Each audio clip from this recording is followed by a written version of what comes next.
Bismillahirrahmanirrahim. Assalamualaikum warahmatullahi wabarakatuh. Selamat datang di video kali ini. Kita akan belajar bersama-sama mengenai salah satu materi dalam mata kuliah manajemen bisnis Islam, yaitu urgensi manajemen dalam bisnis Islam atau bisnis syariah.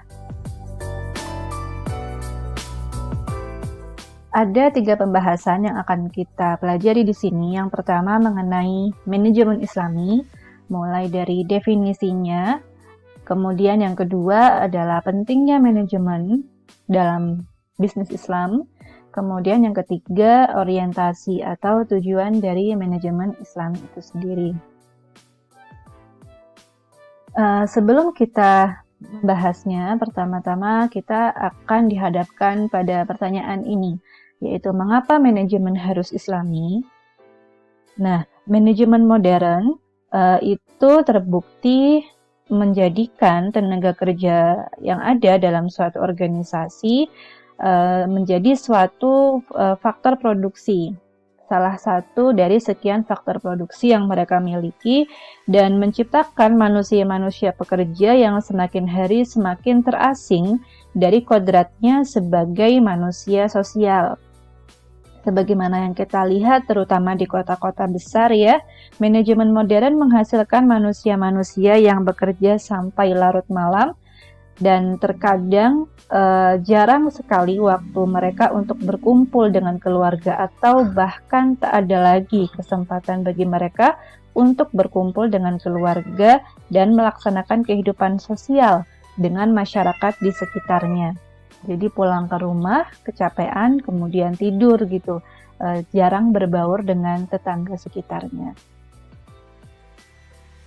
Maka dari itu, dengan melihat perkembangan tersebut, maka para pakar manajemen mencoba menggali dan mencari referensi-referensi konsep dan ide manajemen berdasarkan nilai-nilai yang terkandung dalam sumber-sumber Islam. Menurut Al-Yafi, manajemen dalam Islam itu bertolak dari niat baik. Nah, seorang manajer dalam Islam harus memiliki 4 sifat utama, yaitu kebenaran, kejujuran, keterbukaan, dan keahlian. Supaya apa? Supaya manajemen yang dijalankan akan mendapatkan hasil yang maksimal. Dan salah satu yang menjadi faktor utama dalam konsep manajemen Islami adalah jiwa kepemimpinan atau ruhu ar-riayah. Jadi jiwa kepemimpinan yang menggerakkan sistem, ya, itulah yang menjadi faktor utama, menjadi perhatian dalam konsep manajemen Islami. Jadi sistem yang bagus didukung dengan orang-orang yang memiliki jiwa kepemimpinan yang bagus. Dalam Islam, kepemimpinan itu juga nggak cuma buat orang lain loh, tapi juga untuk diri sendiri. Nah, manajemen Islami, menurut Mahmud Al-Hawari, manajemen itu sendiri adalah suatu proses. Ya. Awal mulanya kita mengetahui arah mana yang akan kita tuju, lokasi mana yang akan kita tuju. Kemudian kesukaran-kesukaran apa yang kemungkinan akan kita hadapi dan harus kita hindari. Kemudian kekuatan-kekuatan apa yang kita miliki dan bagaimana kita memanfaatkan kekuatan serta alat atau media yang kita punya dan kita kuasai dengan sebaik-baiknya tanpa pemborosan waktu dalam proses mengerjakan manajemen itu. Kalau disingkat, maka ini sesuai dengan prinsip SWOT ya, atau Strength, Weakness, Opportunities, dan Threats. Strength itu berarti kita menyadari kekuatan yang kita miliki, weakness itu berarti kita menyadari kelemahan yang kita miliki juga, opportunities kita menyadari peluang-peluang yang terbuka di hadapan kita, threats kita menyadari juga ancaman-ancaman apa, kendala-kendala apa, kesukaran-kesukaran apa yang mungkin akan mengganjal kita di tengah perjalanan kita. Kemudian, sarana manajemen bisa disingkat menjadi 5M atau 5M. Yang pertama adalah man atau manusia. Kemudian yang kedua adalah money atau uang. Yang ketiga adalah material atau bahan-bahan, peralatan, dan perkakas yang kita butuhkan. Yang keempat, methods atau cara dan teknik yang kita gunakan. Dan yang terakhir adalah market atau pasar. Dari 5 sarana ini, semuanya saling terkait. Nah, hal ini menunjukkan betapa urgennya adanya 5M tersebut supaya bisa berjalan dengan sinergi gitu, memiliki sinergi yang baik. Nah, untuk manusia adalah sumber daya utama yang mengatur dan menggerakkan segala aktivitas yang ada di suatu organisasi. Kemudian uang adalah sarana yang mengiringi semua aktivitas yang dilakukan oleh manusia. Kemudian material atau bahan-bahan merupakan sarana manajemen yang bisa merespons terhadap perkembangan zaman. Gitu. Jadi bahan-bahan ini juga sifatnya akan banyak berubah mengikuti kemajuan ilmu pengetahuan dan teknologi. Kemudian metode. Metode adalah sarana manajemen dalam upaya efisiensi dan tepat guna dalam pencapaian tujuan. Metode juga harus mempertimbangkan sustainability, ya. Jadi keberlangsungan usaha, keberlangsungan organisasi, juga keberlangsungan alam sekitar. Tidak lupa ya, karena isu lingkungan dewasa ini juga semakin mencuat. PBB pun mencanangkan adanya SDGs atau Sustainable Development Goals. Jadi, sustainable yang dimaksud di sini bukan hanya untuk organisasi dan bisnis yang sedang dijalankan, tapi juga alam sekitar. Kemudian yang terakhir adalah market atau pasar. Jadi, di mana hasil dari organisasi, terutama hasil dari usaha bisnis yang dilakukan, benar-benar bermanfaat, merupakan suatu kebutuhan yang memang benar-benar dibutuhkan oleh masyarakat.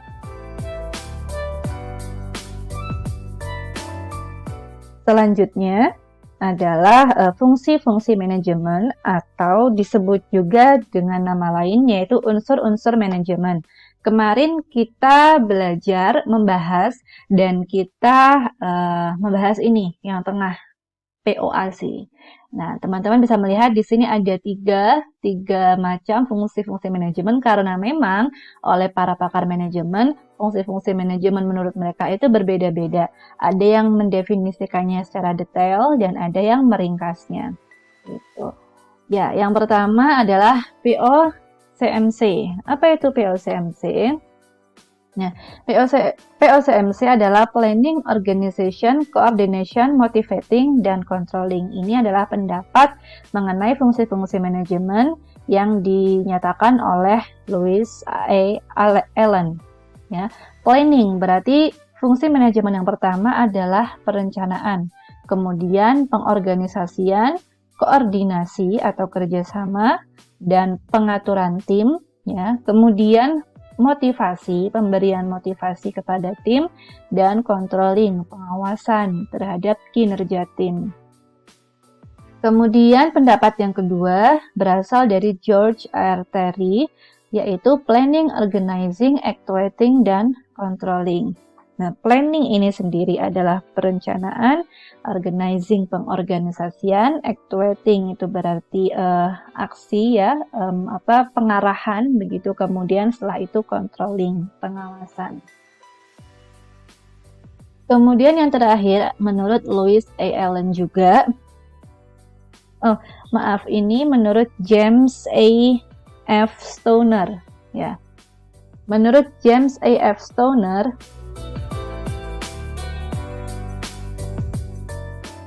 POLC berarti Planning, Organizing, Leading, and Controlling. Jadi actuating-nya dinyatakan dengan nama lain yaitu leading atau kepemimpinan. Lainnya sama. Jadi yang paling mendasar adalah planning, organizing, kemudian controlling. Sebagai penghubung antara pengorganisasian dan controlling itu berbeda-beda. Menurut Louis A. Allen itu ada koordinasi dan motivasi. Menurut George R. Terry ada pengarahan atau aktuasi. Kemudian menurut James A.F. Stauner, saya salah tulis, nanti akan saya perbaiki di di mention ya di bawah, leading, yaitu kepemimpinan.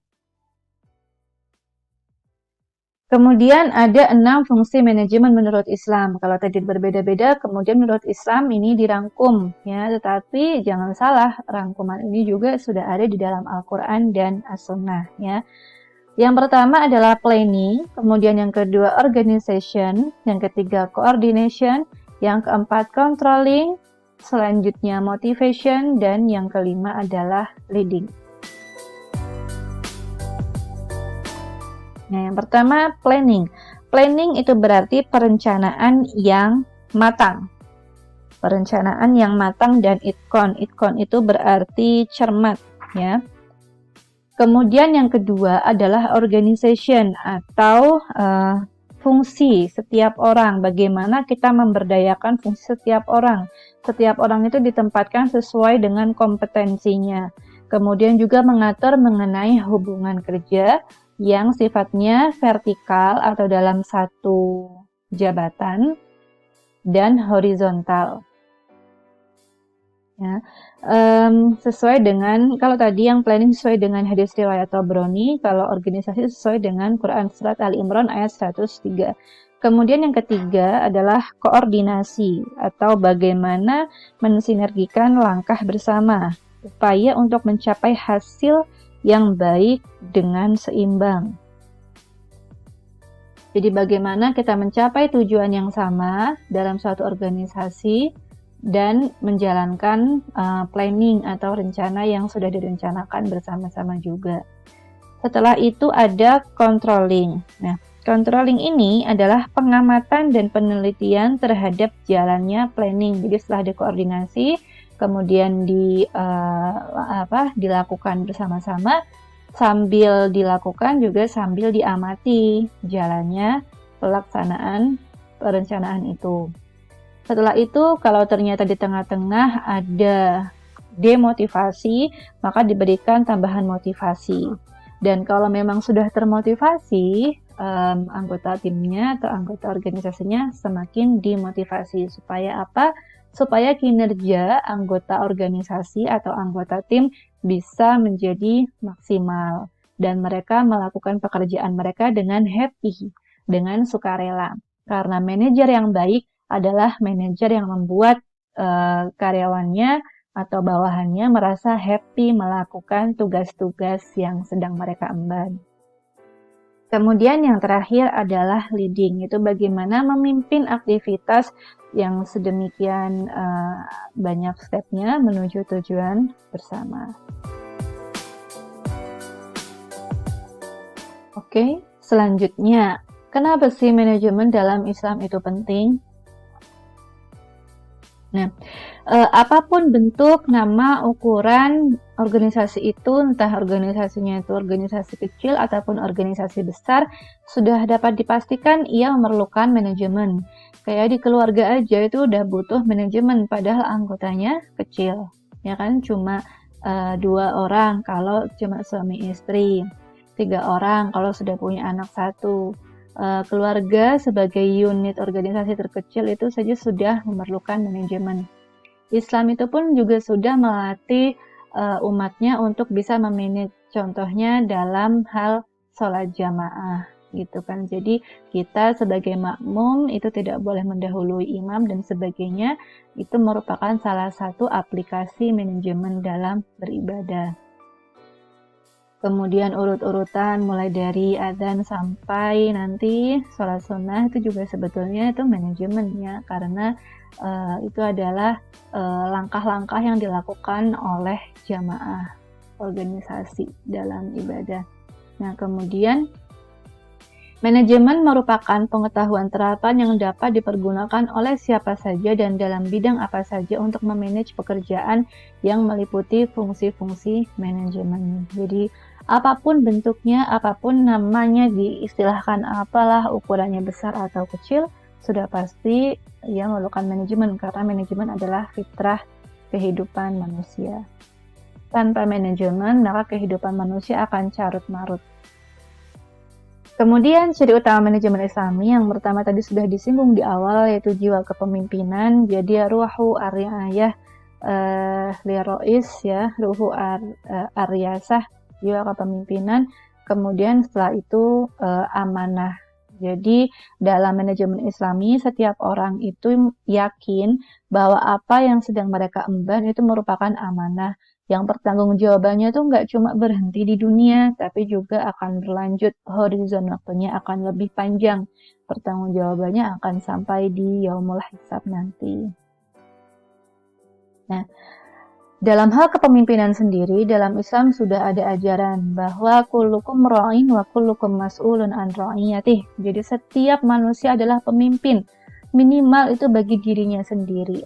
Seandainya dia bisa memimpin dirinya sendiri untuk selalu amar ma'ruf nahi mungkar, maka dia berarti sukses dalam memimpin dirinya sendiri. Nah, biasanya orang-orang yang mampu memimpin dirinya sendiri, dia juga bisa mendapat kepercayaan dari kelompoknya untuk memimpin kelompok tersebut. Kemudian nih, coba kita lihat di sini ada makhluk selain manusia. Makhluk apakah ini? Ya, ini adalah semut. Ya, apa yang kita pelajari dari makhluk ini sampai-sampai Allah pun menceritakan kisah tentang semut juga ya di kisahnya Nabi Sulaiman juga. Kemudian penamaan surat dalam Al-Quran juga dinamai An-Naml yang berarti semut. Ya. Selain itu, ilmuwan Barat Carol P. Haskins, Kepala Institut Carnegie di Washington, juga sudah mengamati perilaku semut ini selama 60 tahun dan masih takjub melihat betapa canggihnya perilaku semut. Karena semut ini merupakan hewan yang menerapkan manajemen yang sangat-sangat baik. Jadi di semut itu ada kasta-kasta, ada golongan-golongan, ada semut yang menjadi ratu, ada semut pekerja, ada semut pencuri, ada semut yang tugasnya itu membangun sarang, ada semut yang tugasnya menjaga sarang, dan lain-lain. Ya, jadi Tuhan itu menciptakan segala sesuatu termasuk hewan sekecil semut. Ini pun ada hikmahnya untuk bisa ditadabburi oleh manusia. Dan dalam hal ini kita mempelajari sistem manajemen yang diterapkan oleh para semut-semut ini.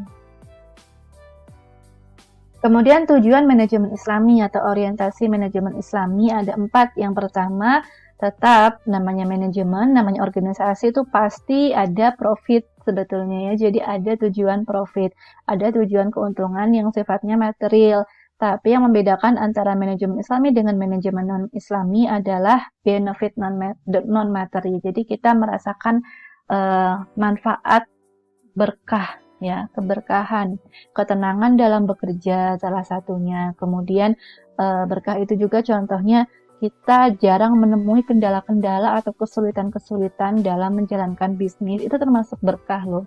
Seandainya bisnis kita dilakukan dalam cara-cara yang di luar koridor Islam, itu pasti ada aja yang menjadi kendala. Contohnya nih, teman-teman bisnis minuman keras, pasti teman-teman akan merasa nggak tenang. Kemudian selalu berpikir caranya gimana saya akan mengedarkan minuman keras ini. Nah, seperti itu adalah contoh ketidaktenangan dan itu adalah suatu bentuk ketidakberkahan usaha. Beda dengan usaha-usaha yang memang sesuai dengan nilai-nilai dan prinsip Islami, sesuai dengan orientasi manajemen Islami yaitu benefit non-materi, maka insya Allah kita akan merasakan keberkahan dalam perjalanan usaha kita. Ya, kalau kita sedekah teratur, zakat teratur, itu kita juga pasti akan didoakan oleh orang-orang yang mendapat sedekah kita, ya kan? Nah, itu akan menjadi ketenangan buat usaha kita, buat diri kita sendiri dalam menjalankan usaha kita. Kemudian adanya pertumbuhan. Jadi setelah kita memiliki target hasil, maka kita selalu mengupayakan supaya profit dan benefit ini tetap tumbuh kedua-duanya, ya, dan dalam koridor syariah. Kemudian keberlangsungan aktivitas yang mendukung pertumbuhan bisnis. Baik itu keberlangsungan faktor-faktor produksi maupun keberlangsungan lingkungan yang menjadi lingkungan produksi kita, termasuk alam sekitar kita, lingkungan kita, ya. Kalau usaha kita menghasilkan limbah, kayak contohnya makanan, kita usaha kuliner, maka sisa makanan misalkan nggak laku dijual atau pembeli kita nggak habis makanannya, maka kita mau terletak nih, ini kan berarti sisa makanan ini kan limbah ya, mau diapakan nih, apakah diserahkan ke kucing gitu. Jadi kalau misalkan ada kucing berkeliaran buat kucing, atau mau diapakan gitu. Bagaimana mengolah limbah sesederhana itulah. Bisnis kuliner itu kan pasti ada limbahnya ya. Entah ada pembeli yang nggak doyan sambelnya lah, entah ada pembeli yang kebanyakan nasinya, terus nasinya nyisa. Nah, hal-hal yang seperti itu tuh perlu dipikirkan. Setelah itu keberkahan. Jadi usaha kita, nyambung sama yang tadi benefit dan materi ya, usaha kita itu ditujukan sebagai sarana ibadah untuk mendapat ridho Allah. Ya, terutama juga untuk meneladani Rasulullah, karena Rasulullah itu kan pebisnis ya. Jadi kalau kita meneladani Rasulullah sebagai pebisnis, ya semoga kita juga akan mendapat ridho Allah juga. Selain itu, tujuan amal perbuatan kita selain materi itu ada qimah insaniyah. Qimah insaniyah berarti nilai-nilai kemanusiaan. Kita memberikan kesempatan kerja buat orang lain, jadi kita membuka lapangan kerja. Selain itu, kita juga tetap harus memperhatikan bantuan sosial yang bisa kita berikan, yang kita ambil dari berapa persen keuntungan yang kita terima. Nah, kemudian yang kedua, qimah khuluqiyah atau nilai-nilai akhlak. Jadi dalam setiap aktivitas organisasi, baik itu produksi, pemasaran, atau manajemen keuangan, kita menerapkan akhlakul karimah atau akhlak-akhlak yang baik. Yang kita teladani dari para nabi dan yang sudah ada contoh-contohnya dalam Al-Quran dan As-Sunnah. Kemudian yang terakhir qimah ruhiyah atau nilai-nilai spiritualitas. Jadi kita memaksudkan usaha kita, kalau kita yang punya bisnisnya, berarti kita niati bisnis kita ini untuk mendekatkan diri kepada Allah, membantu masyarakat untuk memenuhi kebutuhan mereka. Kalau kita sebagai karyawan atau pegawai, maka kita niati kita bekerja selain untuk bisa bertahan hidup dengan cara yang halal, kita membantu ownernya untuk mencapai tujuan bisnisnya dan membantu masyarakat untuk memenuhi kebutuhan hidup mereka. Gitu ya. Jadi poin penting juga nih yang membedakan bisnis Islam dengan non-Islam. Bisnis Islam itu lebih menitik beratkan pada pemenuhan kebutuhan, bukan keinginan. Apalagi kalau keinginannya itu keinginan yang sifatnya itu mewah ya, kemewahan. Ada beberapa prinsip dari manajemen Islami. Yang pertama adalah musyawarah ya. Jadi segala sesuatu itu perlu dikonsultasikan, dimusyawarahkan. Kemudian keikhlasan bagi setiap yang anggota yang ada dalam organisasi.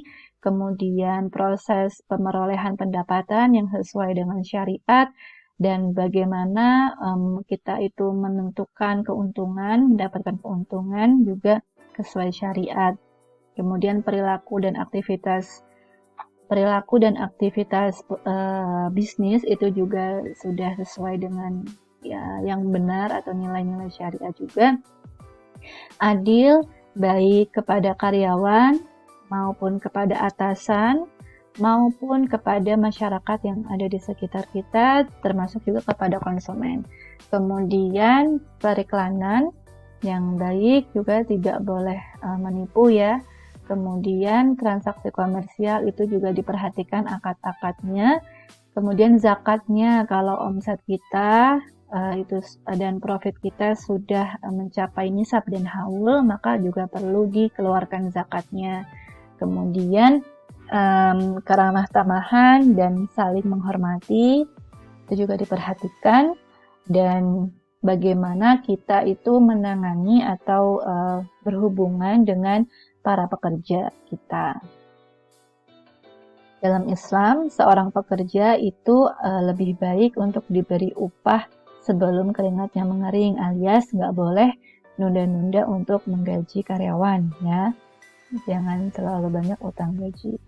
Begitu, terima kasih. Jika ada pertanyaan bisa melayangkan di kolom komentar atau bisa menghubungi saya di fitri.eka@ui.ac.id. Demikian, apabila ada kesalahan kata dalam menjelaskan, saya mohon maaf yang sebesar-besarnya. Semoga video ini bermanfaat. Ini adalah referensi yang saya gunakan dalam membuat video ini. Dan jika teman-teman semua ingin memperdalam pembahasan mengenai yang sudah kita bersama-sama obrolkan tadi, teman-teman bisa mencari referensi ini. Demikian, wassalamualaikum warahmatullahi wabarakatuh.